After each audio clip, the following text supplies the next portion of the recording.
Hello student, welcome to the Orator Academy. Today we are going to start our chapter number 3, that is your private, public and global enterprises for class 11, and the subject is business studies.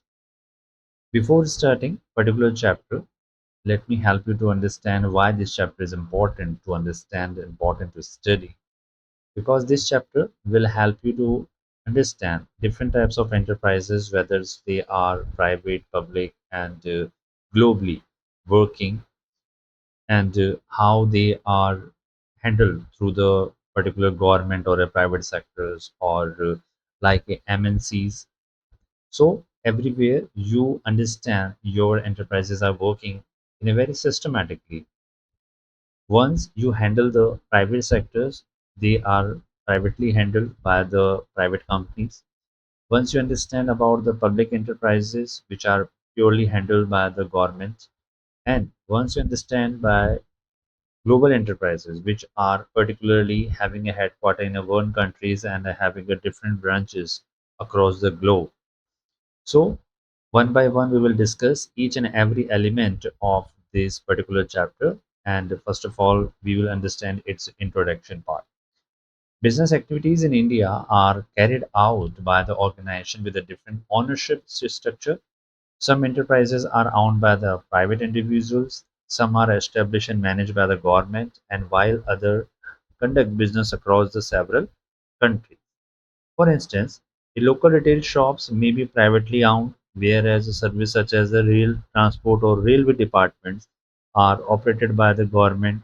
Similarly, many multinational companies, which you consider them as a MNCs, many multinational companies manufacture and sell products in India while operating in several other countries. So these are the three different aspects of enterprises in which the enterprises are purely handled by the private sector, public sector, or MNCs companies. So we will study about all three aspects of or the categories of the business enterprises. First, we understand the private sector, then we go for a public, and then we go for global enterprises. What are the public sectors and how it is differentiated from the private one? So India has adopted a mixed economy, which allows both private and public sectors to work closely with each other to participate in economic development. So, as a mixed economy in India, we understand how the public and the private sectors are closely working with each other to bring most of the economic activities at its core level, and it will definitely help the each and every sector or every industry of the economies to flourish. So when you talk about a mixed economy, so mixed economy is an economic system in which both the government and the private individual own and operate business enterprises, right? In India, you observe that there are numerous private sectors or numerous private industries. In the same way, when you understand about the government part, there are several banking systems, banks, financial institutions, railway, roadways, and many other sectors, many other enterprises are working under the government. So in India, there is a mixed economy where the government and the private sectors are working closely to bring the economy on a forefront in the world economy. So each sector perform its role in promoting the country's growth and your development. So first is your private sectors. Private sectors, that means private sector include all the businesses that are owned and financed and managed by the private individual or a group of individuals. If you heard about the Reliance, Geo, so these are what they are the private sectors or the companies or the industries where they are owned, financed, and managed by a private individual or a group of individuals, right? So forms of private sector organization might be as follows. What we have already studied in the our previous chapter. So private sector consists of the following forms of business organization that include the sole proprietorship, partnership, joint Hindu family, cooperative societies, and your companies. We have already discussed in our previous chapters in a big detail. Now we are focusing on next point. What is the main objective of your private enterprises? The primary aim of the private enterprise or the sector is to earn profit while meeting the need of the customer efficiently, right? So because the private sectors is not a service motive, private sectors does not follow the service motive. They do not follow any well-being of any motive of having a well-being of the societies. They are not following any objective of welfare or the social welfare of the economy. They are just focused on to earn profit with more detailed interaction with the customer while selling or while uh, providing their goods and service to the customer on a higher scale. So the main objective of the private enterprises is to earn profit. Are totally focused on the earning the profit in a higher terms, right? So they will focus on the earning more profit. Next, we are focusing on the public sector. Public sector is just opposite of the private sector, in which public sector will follow the social welfare objective in its mind, and the government will definitely focus on providing the very good and hygienic product and services to the society and the member in our communities. They will definitely increase the welfare of the economy by providing them road, dams, bridges, and many other services. So the private sectors comprises enterprises that are owned and controlled wholly or partly by the central government, state government, and both. These organizations are established to achieve economic as well as the social objective. So importance of the public sectors are: government established public sector, yeah, public enterprises to provide essential goods and services, promote balanced economic growth, develop the infrastructure in terms of road, railway, dams, bridges, tracks, metro station. These kind of infrastructure usually are built by the private sector. They reduce the regional disparities by increasing the more and more industrial by providing the more and more industry in a regional area where the private sectors are not willing to be part of that regional area. So the government provide them a tax benefit, or government provide them some subsidies if they want to start their industries in a regional area where the locality have a not any kind of employment, not any kind of industries. So the public sectors organize regional area in which they will try to set up a particular sector or the government enterprises where they can increase the infrastructure, employment opportunities, by providing food and services, goods at the cheapest possible manner. So they are safeguarding the interest of the public, or sometimes they can providing the protection to the public interest by providing them a very good and good services and the product to increase the welfare by in a very effective manner. So public sector is definitely working in the best interest of the society. They are definitely providing essential goods and services. They increase the balanced growth in the economy. They develop the infrastructure. They provide safeguard and they provide or they secure the public interest, and they reduce the regional disparities. So in this way, you can understand the private sector is a totally obsessed with the profit they can earn. They are not very much concerned with the service motive as suggested by the public sector. They are only earning profit, and they are not very much concerned about the social welfare of the people, social welfare of the customer, social welfare of the society. But CSR has make them CSR has made them to provide a goods and services in a very confident, in a very clear and concise manner, and they definitely providing or following their corporate social responsibilities in terms of organizing the tree plantations, providing food and shelter to the helpless or orphaned kids and the old age people. So in that way, they are fulfilling their corporate social responsibilities. So here you can understand the difference between the private and public sector, which we have already discussed. Now we are focusing our next important point, that is your industrial policies and their impact.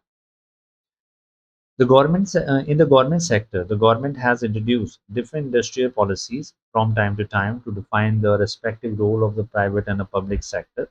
So first of all, we are understanding our industrial policy resolutions, that is considered as IPR 1948.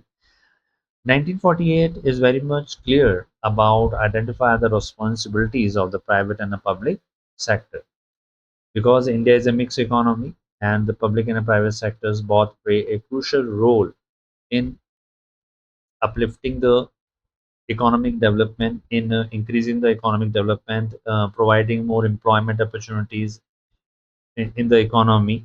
They are definitely focused on increasing all sector of the economy in a very particular manner. So IPR 1948 definitely clearly identify what are the responsibilities that the private or the public sector should complete or should accept as a development. Next, government supervise industrial activities through the various laws and regulation. Government definitely design and implement various other laws and regulation which are very much particular for the customer and its safety. They are also concerned with the qualitative goods and services. For that, they have design, Consumer Protection Act, Sales of Goods Act, and various other acts which are providing various laws and regulation for the supplier and for the customer to safeguard their interest. So this is your IPR 1948. IPR 1956 is having a major objective that include the promoting the rapid industrial development, expanding the public sector, increasing the cooperation between the public and private enterprises. So in 1948, we already have some IPR formalities and responsibilities, but in 1956, we understand some other major rules and regulations which government and the public sectors can follow. Most of the cases, public or private sectors uh, join the hand for rapid industrial development. They join hand for expanding the economy. Somewhere only public sector is working, they are expanding the public sector in terms of banking and a financial institution, in terms of railway tracks and other departments. Sometimes they are increasing or expanding the medical facilities for the communities or the member of the societies. Sometimes they are encouraging cooperation between the public and private sector enterprises so that they can provide more uh, goods and services in a very fruitful manner. They can help in promoting our economy on the large scale. They can produce on a higher scale, and they can allow different industries to be part of the economy in a very sequential manner. They allow different types of industries to be regulated time to time. They also accepted their responsibilities in terms of the society and its welfare. So IPR 1956 definitely focused on rapid industrial development. Now, after studying the 1940 and 1956, we are very much concerned with the 1991, and these industrial policies paved the way for all over economic development. So this policy brought significant reforms in Indian economy.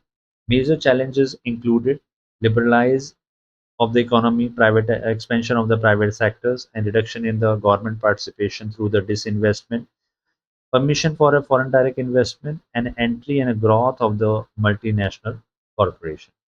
So in the industrial policies of 1991, they definitely liberalized the economy by allowing the other sectors or other countries or its others industries to be part of our economy, right?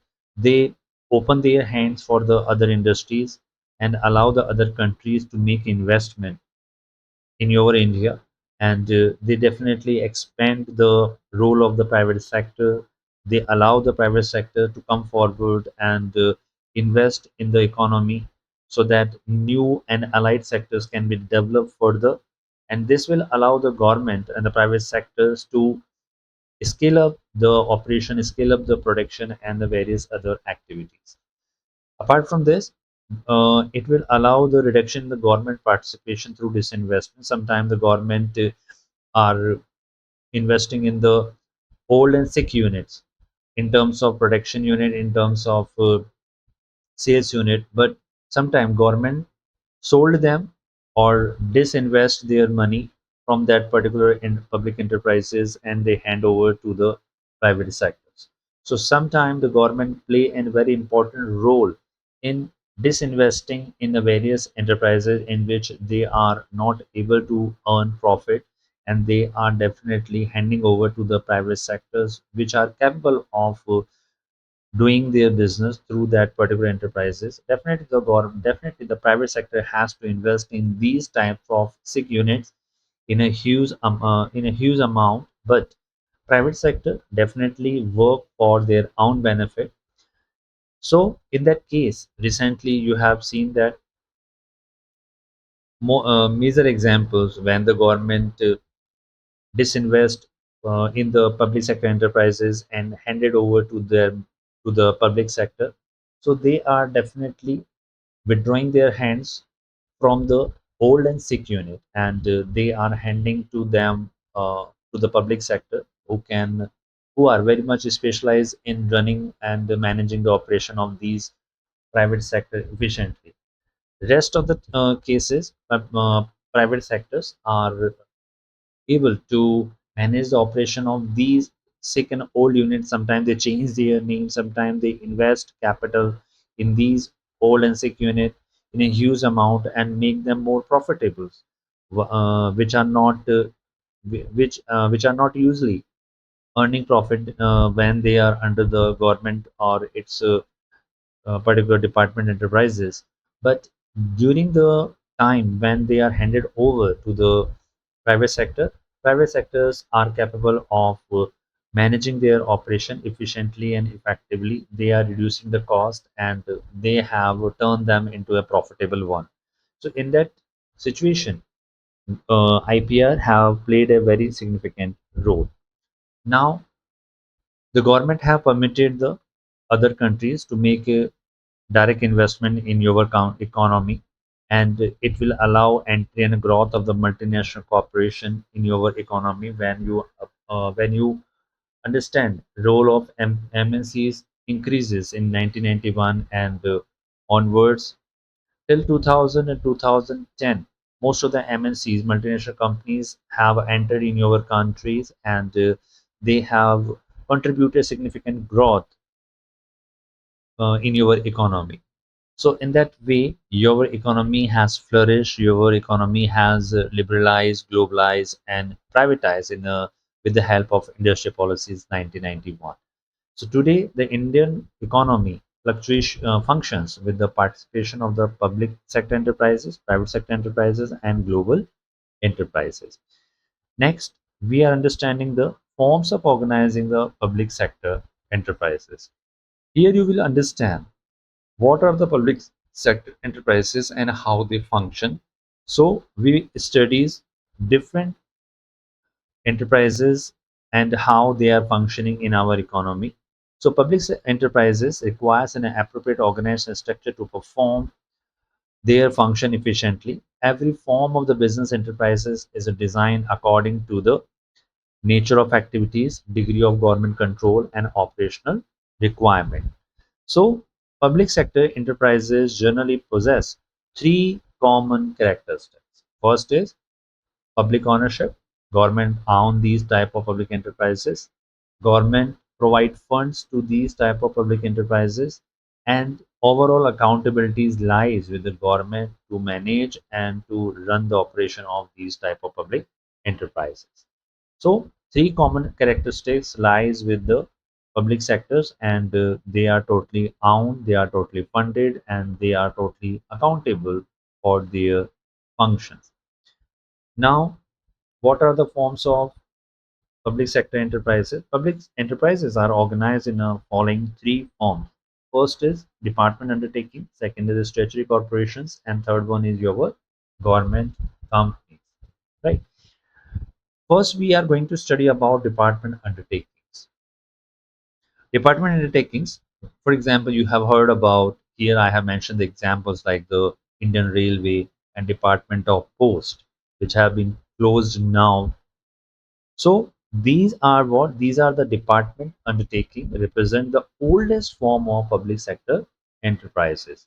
Indian Railways definitely is running right now, but Department of Post somehow has been closed.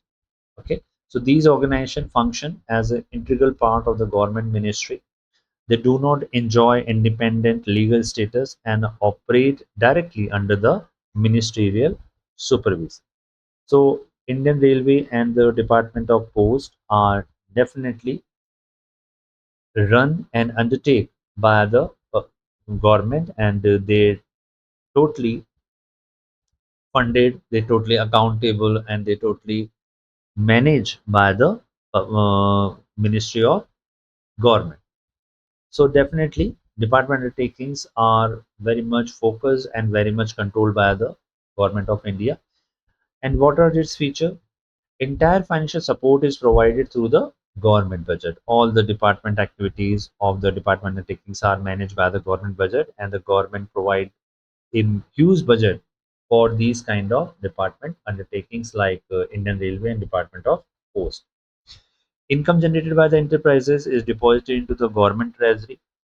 Whatever income is generated through these Indian Railway and the Department of Post, they definitely has to deposit them into the government treasures or the government treasury. Now, the government accounting and audit rules apply to these organizations. These organization has to get its account audited by the government and its certified chartered accountant.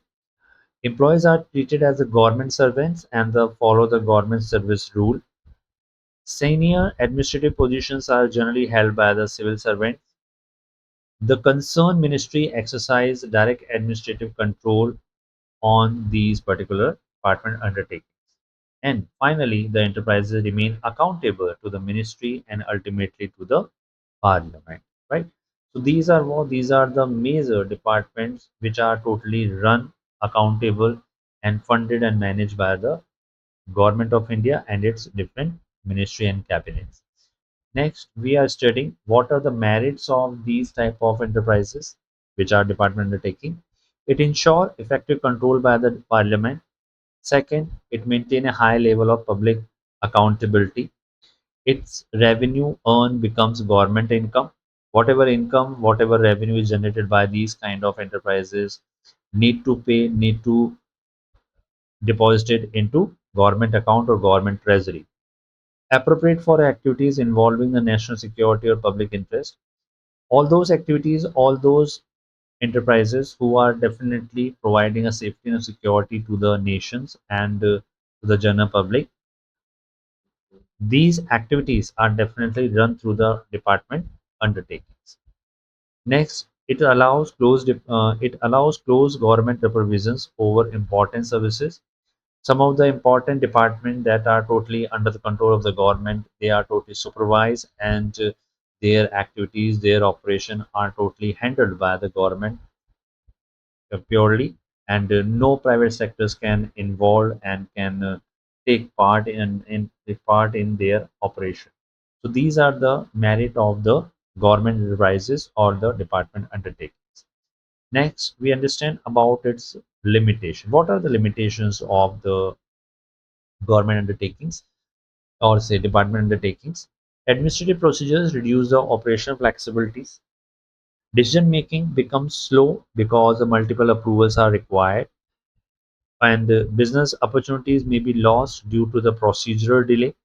Excessive paperwork and formalities lead to red tapes. Political interventions may influence the administrative decisions. And finally, customer service often receive less attention compared to commercial enterprises. So once you are very much aware of the department undertaking which are working under the government and its supervision, they have to be very much controlled through the through the government and its instruction. First of all, they have to follow the administrative procedure. This allow the department undertakings not to be very functional, not to be very flexible in their operation. They just have to wait for the approval from the government. Sometimes the decision making from the government bodies very much crucial, and sometimes the decision making very much delayed, so that multiple approvals becomes too much crucial, and they are not able to manage their operation efficiently or effectively with the within a time, and with the time frame, or with the less cost. Third, business opportunities may be lost due to procedural delay.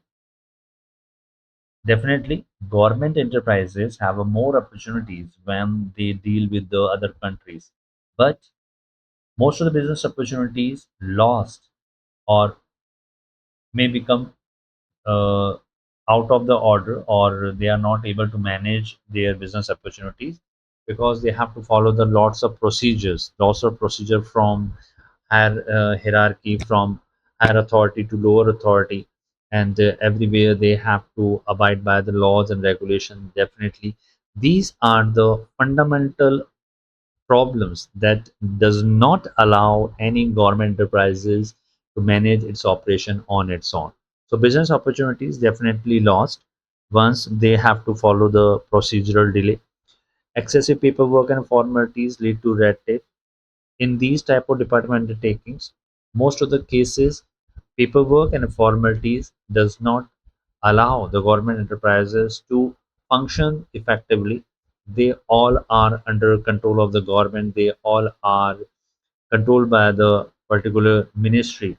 So every element of completing the work, every element of managing their operations are totally supervised and managed by the particular authority. So excessive formalities and paperwork leads these kind of organization not to flourish, not to work efficiently, and everywhere you will have a red tapeism in every each and every corner of these kind of enterprises. Next, political interventions may influence the administrative decisions. Every time when you allow the department of these type of enterprises to function, but political interventions not allow them to work independently.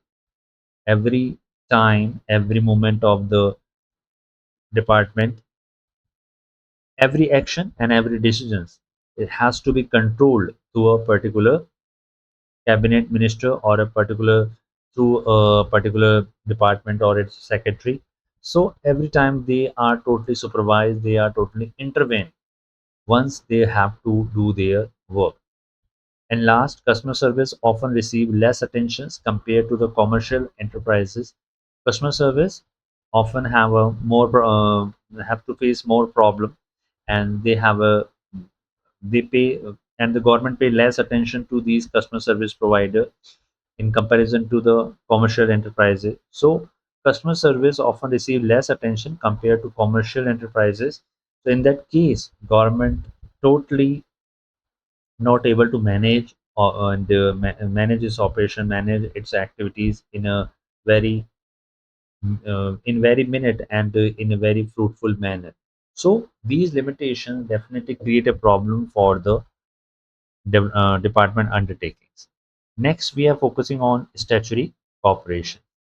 What do you mean by statutory cooperation, and how you can understand this particular point? Let me help you. First of all, we understand about its meaning. A statutory corporation is a public enterprise established through a special act passed by the Parliament. These acts specify its objective, powers, responsibilities, organization structure, and relationship with the government. Such corporation function as a separate legal entity while remaining under the government ownership. So once you study about the statutory corporations, definitely they have been established through a special act passed by the parliament. They have their own objective, their responsibilities, their regulation.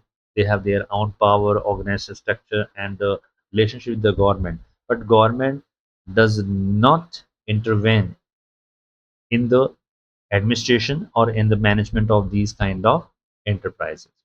Such corporation function as a separate legal entities while remaining under the government ownership, right? So such corporations has to function as a separate legal entity. Government would not be part of it. And let me help you to understand its feature. It is created by the special act of parliament. Entire ownership rests with the government. Possess and independent legal entities can own property, enter into agreement, and take legal action in its own name. These kind of statutory corporations can buy a property, can enter into agreement, and can legal actions in its own name. It is totally financed its activities through the government assistance, borrowing, and internally generated revenue. It operates independently of the normal government accounting procedures, and employees are governed by the provision of act rather than government service rules. So these departments definitely are established through the particular act passed by the parliament. Most of the things are definitely are under control by the government. Once they formulate or establish these kind of statutory platforms, they are totally handled by the government. They are their capital, their government provide financial assistance to them. They provide borrowing, they provide uh, all the requirements related with the money. Sometimes these kind of department generate the revenue which they need to deposit with the these kind of with the government enterprises, with the government treasury. But most of the cases they are independent in their business, in their operation. Employee definitely are governed by the provision of act rather than the government service rule.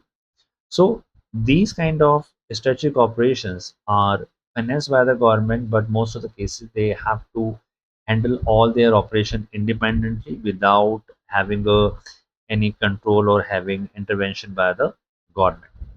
Now let me help you to understand its merit. It enjoy greater operational freedom than the department undertaking. Definitely, as I told you that department undertaking are totally controlled by the government, but statutory corporations they enjoy their greater freedom in terms of their operation. Their financial decisions can be taken by comparatively less government intervention, has the authority to frame its own administrative policies within the limits prescribed by the Act. They combine public ownership with the managerial flexibilities, and they serve as an effective instrument for economic development. So you have understood, you have witnessed that your department takings definitely has to be supervised, managed, and controlled by the government in a very effective manner. But or sometimes they are politically intervened and they cannot perform their duties and their responsibilities in a very efficient manner. But these kind of statutory corporation they are totally independent in their operation. Can take their financial decisions as per their requirement because there is a less intervention on account of government. Third one, they have a total authority to frame its own administrative policies within the limit that is prescribed by the act. And sometimes they take the help of public honor. Sometimes they combine the public ownership with the managerial flexibility. Sometimes they can hire the people from the outside of the organization who are very much efficient in managing the activities and the administration. And last, it can serve as an efficient instrument for economic development. So these kind of statutory corporations are more fundamental, more effective, more manageable, and more independent in their operations in comparison to department undertakings.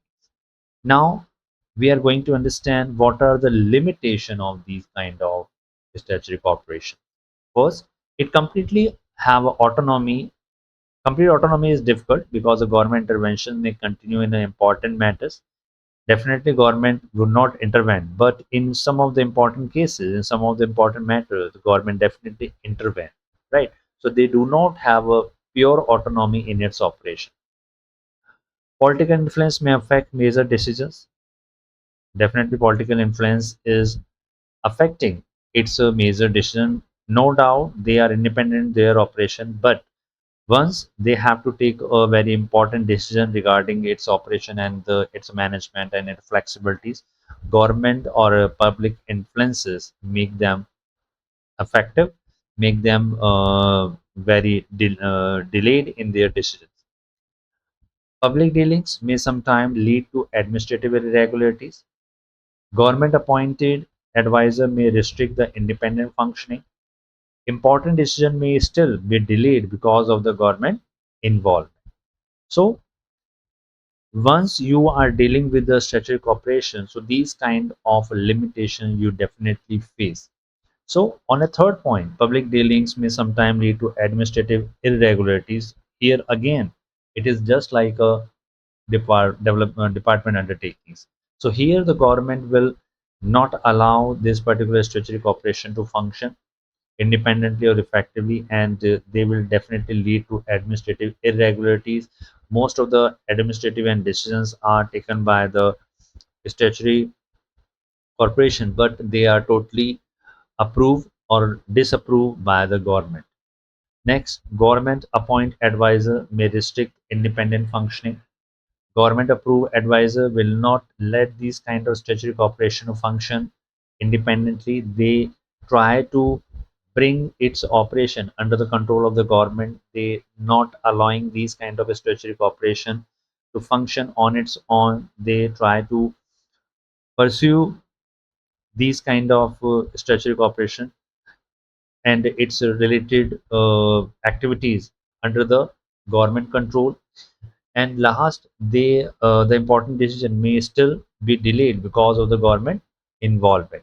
So these are the major limitations in which the decisions are delayed, administration are not properly managed, or activities are not properly administered, and government appointed advisor will not let you function alone. So these kind of limitation will not help the statutory corporation to function independently. So in that case, your enterprises or say role of the government becomes important.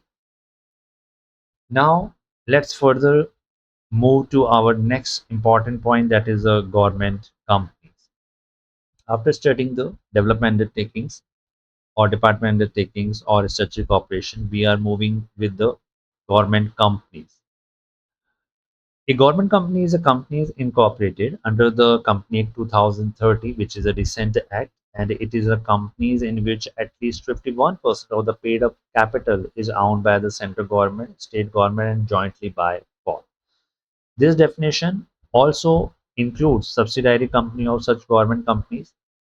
A government company may be incorporated as either the private limited company or a public limited companies.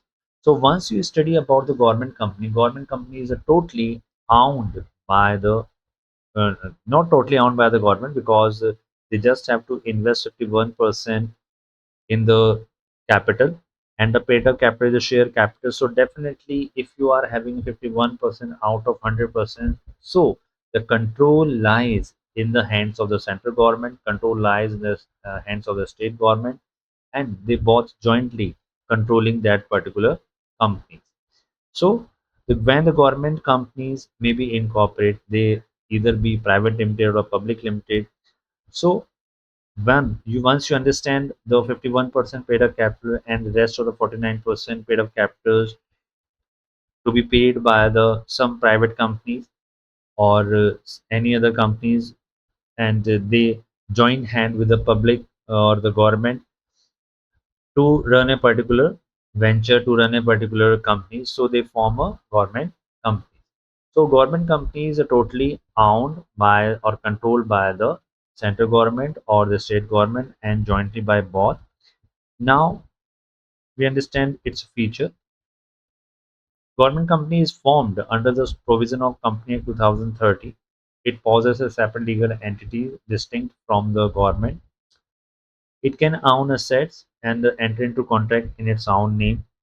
It can file legal cases and can also be sued. It can be managed according to the Companies Act, and employees are recruited under the company's own service rules. And auditors are appointed by the central government, and annual reports are placed before the parliament or a concerned state legislature.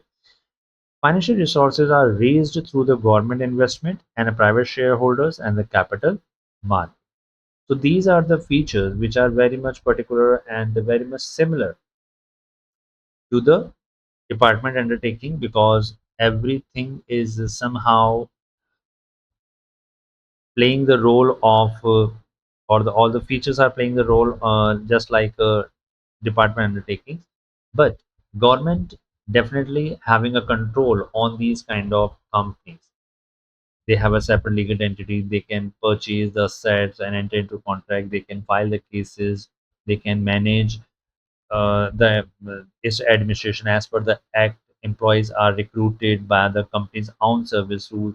So all these are the principal responsibilities which are directly run through the government enterprises. So these are the major features. So you have understood your department undertakings, statutory cooperation, and now you have been understanding your government companies. In that case, you have to understand its a feature. Now you are going to understand its limitations. Merits. What are the merits of the government companies? It can be established without passing a separate act of parliament. As you need to as you need to establish a statutory corporation, these kind of government company does not require passing a special act of parliament, right? They function as an independent legal entity. They enjoy comparatively greater managerial autonomy in comparison to the department undertakings. Business decisions can be taken on a commercial considerations. Usually, government companies are framed to do a particular economic activities, and these companies are totally funded by the capitals given by the government, and the government take uh, government take decisions about the functioning of these department, about the administration, and about the management of these particular government companies. These government companies play a very crucial role in the economies, because with the help of these kind of companies, government try to increase the economic activities. They try to bring or complete various projects through these government companies. They provide separate legal existence to these companies. They are having a greater and totally managerial autonomy in terms of its working. These decision of these government companies are very much commercial and consideration, because these kind of decisions are purely based on the government companies. Government companies can take the decisions about its working, about its management, about its project. They do not have to rely on the government regarding taking the particular decisions. So business decisions can be taken on a commercial consideration. And last, it helped maintain a fair competition by supplying goods service at a reasonable prices. So sometimes these companies are definitely for welfare of the general public. They definitely provide goods and services to the general public or say communities, which maintain a fair competition in terms of by supplying the goods and service at a reasonable price. Because sometimes the government company also supply the goods and service in the market. Sometimes the private sector also supply the goods service in the market. So in both the cases, when the government companies which are subsidized, which are government owned, they are able to provide goods and service at a very reasonable prices in comparison to the public private sector, in comparison to the private sector. So definitely, these government companies are very much important in the economy, and its activity definitely help to increase economic base and economic interest, and they are safeguarding the interest of the producer and the customer. They are definitely increasing the welfare in the societies, and they are helping in increasing the GDP at government at the economic level. So these are the three basic government companies, or say public sector enterprises, that include the department undertaking. Second is your statutory corporation, and third one is your government companies. Now, let me help you to understand its limitation.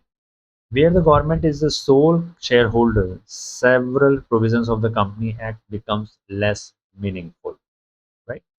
Once the government contributed 51% capital into these companies, once the government invests 51% capital into these companies, they become a sole shareholders. So in this way, the government fully control these kind of government companies. So they are not having autonomy in their operation. So several provision of Company Act become less meaningful. Direct accountability to Parliament is a comparatively limited, right? Direct accountability to Parliament is a comparatively limited. They are not accountable in the parliament for its functioning and its smooth operation. Government ownership may reduce managerial independence, as we have discussed earlier, and excessive government influence may affect business efficiencies. So once the government have a excessive government control, excessive influence, so efficiency of these business enterprises and the efficiency of these government companies may definitely affect. They would not be able to manage their operation, manage their administrations without government control. They would not be able to even set the prices for the goods and services effectively in the market. So these limitations definitely become so powerful. It led the government companies to remain under the control of the government. They will not allow the control will not allow these government companies to work independently, efficiently, or smoothly. And most of the cases, government have a government have provided or contributed a significant amount of capital. And once you know that 51% of capital is has been invested by the government, so government fully control these kind of government companies. So these kind of sector enterprises are not free from the government control. Here, I have mentioned the comparison of the public sector enterprises. Formations, department undertaking is formed as a government department. In a statutory corporation, it is formed by a special act of parliament, and in government companies, it is registered under the Company Act 2013. If you study about the legal status, department takings has a no separate legal entity identity. They are just working under the government control. And statutory corporation and government companies both have a separate legal entity. Its members are totally separate from its corporation or from its companies. Third one is your ownership.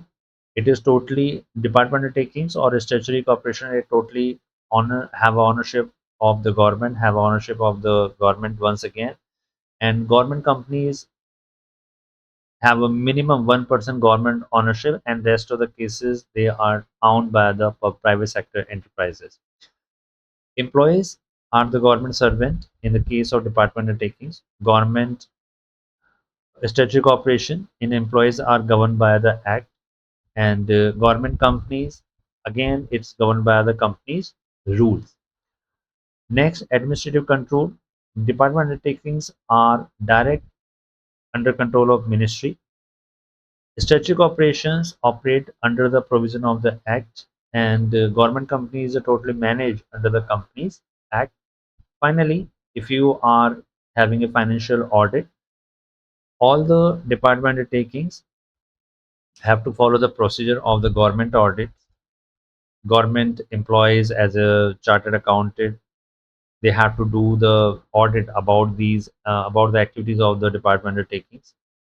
And in a statutory corporation, all the financial audit is done by as per the specification of the act or the separate legal entities. In terms of government companies, it is audited or auditors are approved or appointed by the central government. So these type of public sector enterprises, whether it's a department undertaking, whether it's a statutory corporation or it's a government companies, somehow less and more they are under control of the government. So you cannot see that they are totally free or they are totally independently working, but they have to play a very crucial role in managing your economy, in managing your welfare, to provide safeguard, to provide safety and security to the economy and safeguard the interest of the customer. So three all three types of public sector enterprises are very much crucial in understanding these kind of enterprises, whether it's a department undertaking, statutory corporation, or your government economy. So today we have understood our public sector enterprises. And if you like this video, you can subscribe, you can share with other students. In the next video, we will understand further topics related with this chapter. Till then, you can study through these particular notes, and this will allow you to understand the difference between these three types of public sector enterprises. So till then, take care and see you again in the next video. Till then, take care and have a nice day.